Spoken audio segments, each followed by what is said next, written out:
ঠিক ৫৮ বছর পর যেন ইতিহাস কথা বলতে শুরু করেছে নতুনভাবে। ১৩ জুন ২০২৫ ইসরায়েলের প্রথম হামলায় ইরানের কয়েকজন গুরুত্বপূর্ণ সেনা কমান্ডার ও বিজ্ঞানী নিহত হন। অনেকেই ভেবেছিলেন এবারও ইরান ৬ দিনের মধ্যে হার মানবে, যেমনটা ঘটেছিল ১৯৬৭ সালের সেই ৬ দিনের যুদ্ধে।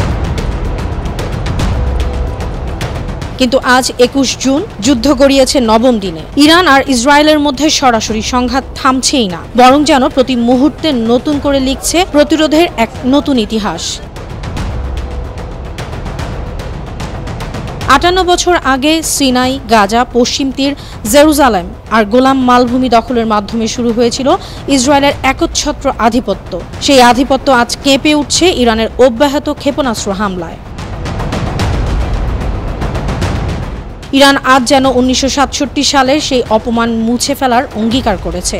সাহস আর প্রতিজ্ঞায় লিখছে নতুন এক অধ্যায়। ইরান একের পর এক হামলা চালাচ্ছে ইসরায়েলের গুরুত্বপূর্ণ সামরিক ঘাঁটি আর পরমাণু স্থাপনাগুলোতে। প্রতিটি বিস্ফোরণ যেন আরবদের ৫৮ বছরের লাঞ্ছনা আর অপমানের প্রতিশোধ। ১৯৬৭ সালের সেই ৬ দিনের যুদ্ধে হারানো ভূমি মিশরের সানাই ও গাজা, জর্ডানের পশ্চিম তীর আর জেরুজালেম, সিরিয়ার গোলান মালভূমি আজও ইসরায়েলের দখলে। আরব দেশে হারানো বেদনার আগুন যেন ইরানিদের বুকে নতুন করে জ্বলে উঠেছে। আরব দেশগুলোর বড় অংশ অনেক আগেই ইসরায়েলের সঙ্গে সম্পর্ক গড়েছিল, কিন্তু ইরান ১৯৭৯ সালের ইসলামী বিপ্লবের পর ইসরায়েলের সঙ্গে সম্পর্ক ছিন্ন করে, ইসরায়েলকে রাষ্ট্রীয় শত্রু ঘোষণা করে। তারপর থেকে ৪৬ বছরের শত্রুতার ইতিহাস এবার রূপ নিয়েছে সরাসরি যুদ্ধে। যুদ্ধের পঞ্চম দিনে আমেরিকার প্রেসিডেন্ট ডোনাল্ড ট্রাম্প ইরানকে আত্মসমর্পণে আহ্বান জানালে ইরানের সর্বোচ্চ নেতা আয়াতুল্লাহ খামেনি স্পষ্ট ভাষায় জানিয়ে দেন, ইরানিরা আত্মসমর্পণের জাতি নয়। সেই ঘোষণায় যেন নতুন করে প্রাণ পেল ইরানি জনগণ। ইসরায়েলের ৬ দিনের যুদ্ধে যেতে আত্মবিশ্বাস ভেঙে চুরমার করে দিল ইরানিরা।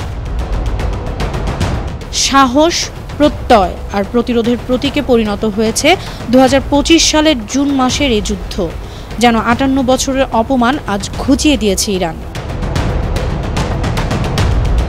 নতুন অধ্যায় লিখছে ইতিহাস, আর সেই অধ্যায়ে ইরানিদের নাম উচ্চারিত হবে সম্মান, সাহস আর আত্মমর্যাদা জাতি হিসেবে। অনন্যা চৈতি, আন্তর্জাতিক ডেস্ক, বানো টিভি।